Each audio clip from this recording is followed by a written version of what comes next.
Hit TV అభిమాన ప్రేక్షకులకు స్వాగతం. నేను మీ నాగేంద్ర కుమార్. ఇప్పుడే నాగ చైతన్య, సాయి పల్లవి కాంబినేషన్లో చందు ముండేటి డైరెక్ట్ చేసిన థండేల్ సినిమా చూసి ఇప్పుడే వచ్చాను. ఆ అభిప్రాయాల్ని, ఆ అనుభవాన్ని మీతో షేర్ చేసుకోవడం కోసమని. సినిమా నార్మల్గా ఏంటంటే ఇది ఒక లవ్ బేస్ స్టోరీ. అంటే ఒక అమ్మాయి అబ్బాయి మధ్యలో ప్రేమ, ఆ ప్రేమ కథలో జరిగే మూమెంట్స్ మీద కథ. అయితే ఏమైందంటే ఫస్ట్ హాఫ్ దీనిలో రకరకాల ప్లాట్స్ క్రియేట్ అయ్యి అసలు మేజర్గా వెరీ హెవీ ప్లాట్ ఏంటంటే హీరో సముద్రంలోకి వేట కోసం అని వెళ్ళి పాకిస్తాన్ బార్డర్లోకి వెళ్ళిపోయి అక్కడ పాకిస్తానీ అథారిటీస్కి సీ అథారిటీస్కి దొరికిపోయి అక్కడి నుంచి జైలుకి వెళ్ళి అక్కడ మళ్ళీ దేశభక్తి, అక్కడ మళ్ళీ వాళ్ళతో టెర్రరిస్టులతో ఫైటు, అక్కడి నుంచి వీళ్ళకి మళ్ళీ విముక్తి కలిగి మళ్ళీ back to India, back to Srikakulam. ఎందుకంటే కథ అంతా కూడా శ్రీకాకుళం నేపథ్యంలో జరిగింది కాబట్టి శ్రీకాకుళంకి చేరుకుని అక్కడ మళ్ళీ అమ్మాయి అబ్బాయి కలవడం అన్నది ఒక కథ. కానీ ఈ కథలో ఏమైందంటే ఫస్ట్ హాఫ్కి వచ్చేసరికి ఫస్ట్ బేసిక్గా చెప్పాల్సింది Naga Chaitanya has done exceedingly well. దానిలో డౌటే లే. ఎందుకంటే నాగ చైతన్యకి అబ్బాయికి లవర్ బాయ్ అనే ఒక ఇమేజ్ ఉన్నప్పటికీ కూడా ఒక సెకండ్ హాఫ్లో అలాంటి హెవీ ప్లాట్స్ని చేయడానికని ప్రిపేర్ అయ్యి దానికి తగ్గట్టుగా చాలా స్ట్రాంగ్ రిజల్యూట్ పెర్ఫార్మెన్స్ ఇచ్చాడు నాగ చైతన్య. దానిలో మాత్రం ఏం డౌట్ లేదు. ఈ try to live up to every moment. Director రాసిన ప్రతి సీన్ని చాలా బాగా చేయడానికి ప్రయత్నం చేశాడు అండ్ బాగా చేశాడు కూడా, దానిలో డౌట్ ఏం లేదు. అఫ్కోర్స్ సాయి పల్లవికి ఉన్న ఫాలోయింగు, అందుకనే టైటిల్స్లో కూడా చాలా ధైర్యంగా సావిత్రి గారికి కూడా ఎప్పుడు పెట్టలేదు అలాగా మన సావిత్రి అని, బట్ మన సౌందర్యాన్ని పెట్టలే. బట్ ఈ సినిమాకి మన సాయి పల్లవి అని పెట్టారు టైటిల్స్లో క్రెడిట్స్ వేసినప్పుడు. అంటే సాయి పల్లవి గారికి అంత మంచి గొప్ప ఫాలోయింగు, అంతమంది ఆడియన్స్ సాయి పల్లవి కోసం అని థియేటర్కి వచ్చే ఆడియన్స్ ఉన్నారని దాన్ని టార్గెట్ చేసి మన సాయి పల్లవి అని పెట్టారు. అందుకు తగ్గట్టుగానే సాయి పల్లవి క్యారెక్టర్ ఎక్కువగా సాయి పల్లవి మీదే ప్లే అయింది. సాయి పల్లవి క్యారెక్టరే, ఆ సత్య అన్న క్యారెక్టరే సినిమాకి బేసిక్గా. దాని మించి ఆ రిఫ్లెక్షన్స్ అన్నిటినీ క్యాచ్ చేసే క్యారెక్టర్ హీరో క్యారెక్టర్ అనమాట. So Sai Pallavi lived up to all moments. బాగా చేశారు ఆవిడ, ఎందుకంటే మంచి పెర్ఫార్మర్ కాబట్టి ఆ సీన్లన్నీ కూడా తను చాలా బాగా చేశారనే చెప్పాలి. ఎందుకంటే మనం దానిలో వేలెత్తి చూపించడానికి ఏమీ లేదు. కానీ ఇక్కడ ప్రాబ్లం ఏమైందంటే ఈ కథలో, అండ్ చందు ముండేటి ఒక డైరెక్టర్గా ఎప్పుడు కూడా సినిమాకి ఒక డైరెక్టర్కి కానీ హీరోకి కానీ హీరోయిన్కి కానీ వాళ్ళకు ఉండే ఇమేజెస్సే ఒక రకంగా కౌంటర్ ప్రోడక్ట్ అవుతాయి, అంటే మైనస్ అవుతాయి లేదా హెవీ అవుతాయి. వాళ్ళే ఆ హెవీనెస్ని క్యారీ చేయలేనంత హెవీనెస్ క్రియేట్ చేస్తాయి ఒక్కొక్కసారి ఇమేజెస్. ఇప్పుడు చందు ముండేటి, కార్తికేయ 2 ఇలాంటి సినిమాలు చేసిన అతని దగ్గర నుంచి సినిమా వస్తున్నది అనగానే 100% దీని మీద విపరీతమైన ఎక్స్పెక్టేషన్స్ ఉంటాయి. పైగా Naga Chaitanya Sai Pallavi combination hit combination అనే ఒక ఫీల్లో థియేటర్కి వస్తారు. ఇందులో చందు ముండేటి మొదటి నుంచి ఫస్ట్ హాఫ్ అంతా కూడా అంటే అక్కడ ఫస్ట్ హాఫ్లో కథకి సంబంధించిన ఆ ఫీల్ ఎందుకో ఫస్ట్ హాఫ్లో సరిగ్గా వర్కౌట్ అవ్వలేదని అనిపిస్తుంది. వాళ్ళు మ్యాక్సిమం ట్రై చేశారు. దేవిశ్రీ ప్రసాద్ ఆర్ఆర్ చాలా బాగుంది, అండ్ వాళ్ళు ఆ విజువల్స్ కానీ బ్యాక్గ్రౌండ్స్ కానీ కెమెరా వర్క్ కానీ అసలు ఎక్స్ట్రాడనరీగా ఉన్నాయి. కాకపోతే ఏంటంటే very slow pace story telling. అంటే ఈ మధ్య అదో రకమైన కల్చర్ అనండి లేకపోతే ఫ్యాషన్ అనండి, అదొకటి కొత్తగా వచ్చింది. ఎలా అంటే స్లో పేస్లో కథ చెప్పడం, డీటెయిలింగ్గా చెప్పడం, ఇవన్నీ ఓకే, వెల్కమ్. కానీ అవి సాగిపోతుంటే ఏమవుతుందంటే వాళ్ళు హీరో హీరోయిన్ కానీ అదర్ యాక్టర్స్ కానీ ఎంత బాగా యాక్ట్ చేసినా అవి బాగా జారింగ్గా అయిపోయి కొంచెం డైల్యూషన్ వైపుకి మళ్ళీపోయే ప్రమాదం ఉంటుంది. అది ఫస్ట్ హాఫ్‌లో 100% జరిగిందని చెప్పాలి. నాగ చైతన్య ఎంత జుబిలెంట్‌గా అసలు ఎంత బాగా పెర్ఫార్మ్ చేసాడో, సాయి పల్లవి క్యారెక్టరు, తను చేసిన పెర్ఫార్మెన్స్ అవన్నీ కూడా చాలా అద్భుతంగా ఉన్నాయి. కానీ ఆయన డైరెక్టర్‌గా తను చేసుకున్న నిరేషన్ ఏదైతే ఉందో మాత్రం అది ఆహ్, చెప్పాలి కొంచెం వీక్ నెరేషను. ఎందుకంటే బాగా, బాగా సాగిపోయి ఎక్కడ కూడా టైట్‌గా స్క్రీన్ ప్లే చక్, చక్, చక్, చక్కుమని వెళ్ళడం. ఎక్కడో స్టే ఇవ్వాల్సిన చోట స్టే ఇవ్వచ్చు. అండ్ ఆ స్టే వల్ల సినిమాకి కూడా ఆ ఫీల్ బాగా వర్కౌట్ అవుతుంది. కానీ ఏమవుతుందంటే గడిగడికి వాళ్ళిద్దరూ కలవడం, గడిగడికి వాళ్ళిద్దరూ కలవడం, సెల్ ఫోను, సిగ్నల్స్ లేవని అవన్నీ కొంచెం ఏమయ్యాయంటే బాగా బర్డెన్సమ్‌గా అనిపించాయి థియేటర్‌లో. అది అంటే నెరేషన్‌లో ప్రాబ్లమ్ అనమాట. స్క్రీన్ ప్లే నెరేషన్‌లో ప్రాబ్లము. చంద్రముండేటి చేసిన ఈ ఎక్స్‌పెరిమెంట్‌లో. సరే ఇంటర్వెల్ అలాగా స్తబ్దుగా నడిచింది ఇంటర్వెల్ వరకు. ఇంటర్వెల్ పాయింట్ దగ్గరకొచ్చేసరికి ఒకసారి తను వేటకెళ్తానని ఆ సీన్ చాలా బావుంటుంది. రైల్వే స్టేషన్‌లో సీను. తనకిష్టం లేదు. ఎందుకంటే ఎవరో ఇంతకుముందు అలాగ వేటకెళ్ళి చచ్చిపోయిన ఉదంతం ఒకటి ఆ అమ్మాయికి బాగా మనసులో నాటుకుని ఒక కల కూడా వస్తుంది. నాగ చైతన్య క్యారెక్టరు అందులో సీలో చచ్చిపోయినట్టుగా అమ్మాయికి కల రావడం. అక్కడి నుంచి ఆ అమ్మాయికి బేజారు క్రియేట్ అయ్యి వద్దు నువ్వు అసలు వేటకెళ్ళొద్దు, సముద్రంలోకెళ్ళొద్దు అనే ఒక గట్టిగా పట్టుబట్టినా కూడా నాగ చైతన్యని వాళ్ళు ఆ గూడెల్లో అనండి, లేకపోతే ఆ ఊర్లో అనండి, ఆ చోటులో తండేలు అంటే నాయకుడిగా వాళ్ళు ప్రకటించుకుంటారు. వాళ్ళ నాన్న చిన్నప్పుడు చెప్పింది ఆఖరి అడుగు నాయకుడిది ఎప్పుడు ఆఖరి అడుగు అవ్వాలి, అందరినీ ముందుకు నడిపించిన ఆఖరి అడుగు నాయకుడు అవుతాడని చెప్పి చిన్నప్పుడు ఆయన ఈ సత్య ఫాదర్ చెప్పిన మాటలు తన బుర్రలో ఉంటాయి. అండ్ దానికి తగ్గట్టుగానే కొన్ని సీన్లు వేశారు. అంటే తను నాయకుడు తండేల్ అని అనిపించడం కోసం అని చెప్పి కొన్ని సీన్లు చందుముండేటి రాయడం జరిగింది. సో ఆ అమ్మాయి ఏమో నువ్వు ఎట్టి పరిస్థితుల్లోని వేటకెళ్ళడానికి వీల్లేదు అనే ఒక పట్టుబట్టి అంతకుముందే అమ్మాయికి ఒక పెళ్లి సంబంధం రావడం. ఎందుకంటే వీడు మాట వినట్లేదు, ఈ వేటకెళ్తానంటున్నాడు. నువ్వు అసలు దాంతోనే ఓపెనింగ్ సినిమావే. రైల్వే స్టేషన్‌లో అమ్మాయి కూర్చొని ఏడుస్తూ ఉంటే ఫాదరు పృథ్వీ వచ్చి అమ్మాయి దగ్గరికి రావడం దగ్గరే సినిమా ఓపెన్ అవుతుంది. ఆ తర్వాత బ్యాక్ స్టోరీ స్క్రీన్ ప్లే ఆర్డర్‌లో చెప్పడం జరిగింది. అక్కడ ఎప్పుడైతే ఈ అమ్మాయి వద్దు వద్దు ఆ రైల్వే స్టేషన్‌లో సీను చాలా బాగా ఏదో సద్మాలో వసంత కోకిల్లో కమల్ హాసన్ శ్రీదేవి సీన్ లాగా చాలా బాగా అనిపించింది. మంచి ఎమోషనల్‌గా వద్దు నువ్వు వద్దని అమ్మాయి అంటుంది, మాట్లాడదు, ప్లాట్‌ఫామ్ మీద కూర్చుంటుంది.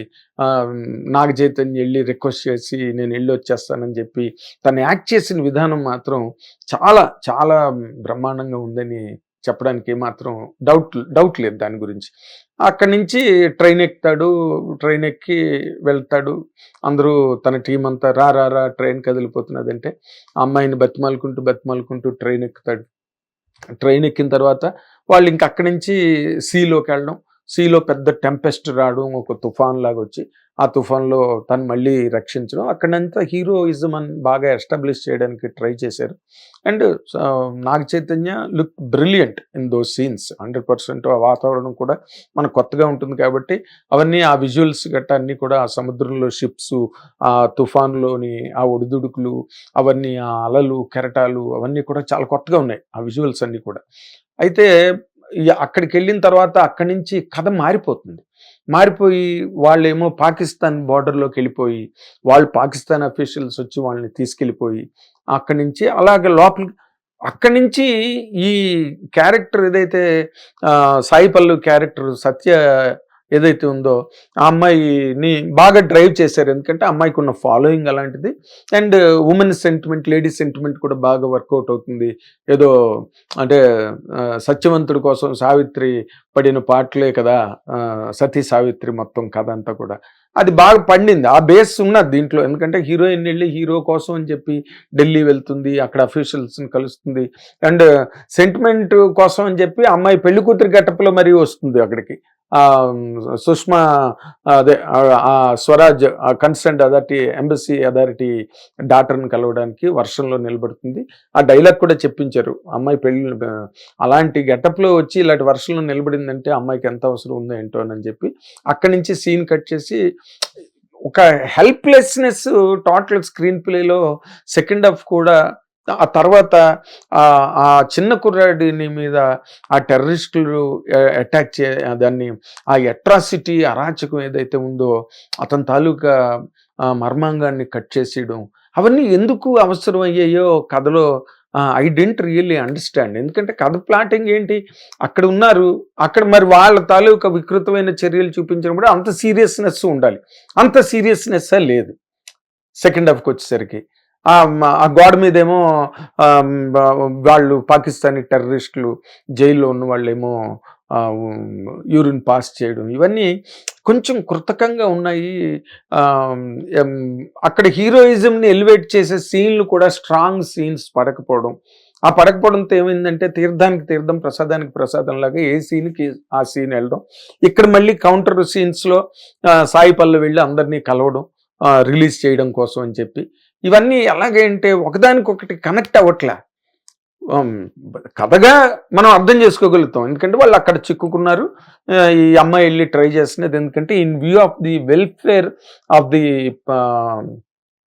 విలేజ్ పీపుల్, వాళ్ళకి రావాల్సిన డబ్బులు రాకపోవడంతో అదేదో మౌన పోరాటం సినిమా లాగా అమ్మాయి అక్కడ కూర్చుని ధర్నా అలాగే చేస్తే అక్కడ అందరూ కూడి ఆ డబ్బులు వాడు ఇవ్వడం షావుకారు, అవి తీసుకెళ్ళి మళ్ళీ విలేజ్లో అందరికీ పంచడం. నువ్వు సత్యాలేని అదే రాజు చెయ్యని పని నువ్వు చేస్తున్నావు కాబట్టి నువ్వు తండేలు రాజు అయితే అమ్మాయి తండేలు రాణిని అక్కడ పాకిస్తాన్ జైల్లో ఉన్న వాళ్ళ డైలాగులు, ఇవన్నీ అంటే ఒక వాళ్ళు ఏం చేశారంటే they tried from all ends దాన్ని కనెక్ట్ చేయడానికి, మ్యాచ్ చేయడానికి. కానీ కథలో ప్లాటింగ్కి వచ్చేసరికి డైరెక్టర్గా చందుముండెంటి must have taken a better care on the screenplay and on the plots ఈ created in the film. Article 3 సరిగ్గా వాళ్ళు విడుదల టైంకి ఆర్టికల్ 370 ఇష్యూ రావడం, అది ఒక కథపరంగా చాలా మంచి టర్న్ కథలో. ఏది ఆర్టికల్ 370 రావడం వల్ల ఇండియాలోనే కాదు పాకిస్తాన్ ఇండియాకి మధ్య చాలా మార్పులు చేర్పులు వచ్చేసాయి, చాలా ఎస్టాబ్లిష్మెంట్స్ మారిపోయాయి, చాలా గొడవలు జరిగాయి. ఏదో పాకిస్తాన్ పార్టిషన్ టైంలో ఎలా జరిగాయో అలా జరిగాయి. కాకపోతే అవన్నీ కూడా కాశ్మీర్లో ఎక్కడ కూడా మీడియాను కూడా అలౌ చేయకుండా అజిత్ డోవల్ వాళ్ళందరూ కూడా చాలా పక్కడ్బందీగా ఆర్టికల్ 370ని అబాలిష్ చేశారు. ఆ టైంలో వాళ్ళు కరెక్ట్గా అట్నుంచి జైలు నుంచి రిలీజ్ అయ్యి ఇండియా వచ్చే టైంలో ఆర్టికల్ 370 అబాలిష్మెంట్ ఆఫ్ ఆర్టికల్ 370 రావడం, దానివల్ల మళ్ళీ వాళ్ళు డిటైన్ అయిపోవడం, అక్కడేవో కొంచెం అల్లర్లు గట్ట. అంటే ఏంటి, మీకు అక్కడక్కడ గ్లింప్సెస్ లాగా అక్కడ కొంచెం ఇక్కడ కొంచెం అలా కొంచెం ఇలా కొంచెం ఇలా కొంచెం చూపించి దాని వెనకాతలో సాయి పల్లవి క్యారెక్టర్ని పరిగెత్తించారు. సో ఎందుకంటే ఆ లేడీ ఇమోషన్ని డ్రైవ్ చేయడం కోసం అన్నట్టుగా ఒక ప్రయత్నం కథలో జరిగింది. అది కాకపోతే ఏంటంటే అలాగ స్లోగా సినిమా సెకండ్ హాఫ్ కూడా మంచి గ్రిప్పింగ్గా సెకండ్ హాఫ్ ఉండవలసింది, ఎందుకంటే ఆ కథకి ప్లాటింగ్కి. కానీ ఆ గ్రిప్ ఎక్కడో చందుముండేటి తన నెరేషన్లో మిస్ అయ్యాడని అనిపించింది నాకు. సరే, దేవిశ్రీ ప్రసాద్ ఆర్ఆర్ చాలా బాగా చేశాడు. ముఖ్యంగా ఈ సినిమాలో మెచ్చుకోవాల్సింది కెమెరా వర్క్, శాకర్ వి జోసెఫ్ చేసిన వర్క్ మాత్రం ఎక్స్ట్రాడినరీ వర్క్, చాలా బాగా తీసాడు విజువల్స్ అన్ని కూడా. అండ్ వాళ్ళు ప్లాన్ చేసుకున్న కథ ప్రకారం వాళ్ళు చేశారు, కానీ ఆ ప్లాన్ చేసుకున్న కథ నెరేషన్లోకి వచ్చినప్పుడు, అది స్క్రీన్ నెరేషన్లోకి వచ్చినప్పుడు అది ఎంత టైట్ స్క్రీన్ ప్లేతో వెళ్ళాలి, లేకపోతే ఎంత టఫ్గా ప్రజెంటేషన్ ఉండాలి అన్నదాని మీద మాత్రం సరైన శ్రద్ధ పెట్టలేదు అనిపించింది సినిమాలో. దానివల్ల ఏమైందంటే అంత బాగా చేసి నాగ చైతన్య అంత కష్టపడి తను చాలా హ్యాపీగా ఫీల్ అయ్యి అసలు ఈ సినిమా గురించి పదే మాట్లాడాడు. అండ్ దొళ్ళగొట్టేద్దాం ఆ రోజు అని చెప్పి ఇవాళ అంటే 7వ తారీఖు దొళ్ళగొట్టేద్దాం అని చెప్పి తను స్టేజ్ మీద చెప్పడం, చాలా నమ్మకంగా ఈ సినిమాని ఆ క్యారెక్టర్ని హ్యాండిల్ చేశాడు నాగ చైతన్య. సాయి పల్లవి గురించి ప్రత్యేకంగా కొత్తగా చెప్పక్కర్లేదు, ఎందుకంటే ఆ అమ్మాయి when she is on the screen she can carry the character and she can carry the emotion. Even if she does not carry, తను క్యారీ చేయకపోయినా మనం ఫీల్ అయ్యి అబ్బా చాలా బాగా చేస్తున్నది అనిపించేంత ఇమేజ్ మన సాయి పల్లవికి ఉండడం అన్నది ఒక రకంగా ప్లస్ పాయింట్, ఇంకో రకంగా మైనస్ పాయింట్. ఎందుకంటే అబ్బా ఏదో అయిపోతుంది అనుకున్న సినిమాలో అలా కొంచెం లూజ్గా ఉండేసరికి జనం కొంతవరకు డిసప్పాయింట్ అయిన మాట అయితే నిజం.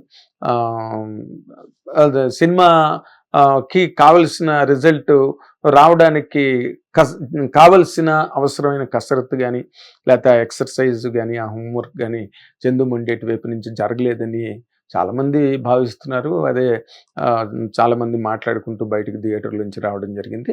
ఏదైనప్పటికీ కూడా ఇందులోని బేసిక్గా ముఖ్యంగా చెప్పవలసింది నాగ చైతన్య గురించి చెప్పాలి. ఎందుకంటే right from the first scene నుంచి ఆఖరి సీన్ వరకు కూడా లాస్ట్లో ఆ డిటర్మైన్డ్గా కూర్చుని నేను వెళ్ళను, ఒకవేళ అమ్మాయికి మ్యారేజ్ సెటిల్ అయినప్పటికీ కూడా నేను మన తోటి అనుచరుడిని నేను బయటికి తీసుకురాకుండా నేను ఎట్టి పరిస్థితుల్లో నేను రానని చెప్పి అక్కడ భీష్మించి కూర్చున్న సీన్లు గట్ట కూడా నాగ చైతన్య చాలా పెర్ఫార్మ్ వెరీ వెరీ వెల్, దాంట్లో అసలు డౌటే లేదు. అంటే ఈ అక్కినేని నాగేశ్వరరావు ఫ్యామిలీ నుంచి వచ్చిన అక్కినేని నాగార్జున గారు, తర్వాత వచ్చిన జనరేషన్ లైక్ నాగ చైతన్య కానీ, సుమంత్ కానీ, తర్వాత అఖిల్ కానీ, వాళ్ళందరిలో కూడా ఈ సినిమాలో నాగ చైతన్య మాత్రం 100% నటనకి అక్కినేని నాగేశ్వరరావు వారసుడు, లేకపోతే నాగార్జున గారి వారసుడు అని చెప్పడానికి కావలసినంత ఎఫర్ట్ పెట్టాడు. ఆ ఎఫర్ట్ కూడా అంత ఇంపాక్ట్ కూడా క్రియేట్ చేయగలిగాడు నాగ చైతన్యం చెప్పడానికి ఏమి మనం వెనుకాడక్కలేదు. He will be 100% he will get all the appreciation and accolades from the public and the media also. So it's ఒకసారి చూడొచ్చు సినిమా. కాకపోతే ఏంటంటే హై ఎక్స్పెక్టేషన్స్ థియేటర్లోకి వెళ్ళినప్పుడు ఏమవుతుందంటే వాళ్ళు ఎంత గొప్పగా చూపించినా మనకేదో ఎక్కడో వెళ్తేలా ఫీల్ అయిపోతాం. అంత హై ఎక్స్పెక్టేషన్ తండేల్ మీద ఆ రోజు టైటిల్ అనౌన్స్ చేసిన దగ్గర నుంచి కూడా అలా క్రీప్ అవుతూ వాళ్ళు కూడా పబ్లిసిటీ బ్రహ్మాండంగా చేశారు. ప్రీ రిలీజ్ ఈవెంట్ బ్రహ్మాండంగా జరిగింది. తర్వాత దానికి సందీపంగా ఆయన వచ్చాడు. తర్వాత నిన్న సాయంత్రం కూడా మళ్ళీ ప్రీ రిలీజ్ ప్రెస్ మీట్ అని ఒకటి పెట్టారు. సో చాలా మంచి బడ్జెట్ సినిమా మీద రావడం, హై ఎక్స్పెక్టేషన్ ఉండడం కూడా కొంతవరకు సినిమాకి మైనస్ అయిందని చెప్పాలి. బట్ ఇన్ని మైనస్లు పెట్టుకున్నా కూడా ప్లస్ అయిన వాళ్ళు ఎవరంటే నాగ చైతన్య అండ్ ప్లస్ సాయి పల్లవి అని చెప్పడానికి చాలా ఆనందంగా ఉంది. They are very good performance and they did their best in this film. Thank you. మీరు అందరూ వాచ్ చేసి ఎంజాయ్ చేయండి సినిమాని. తండేల్. Thank you.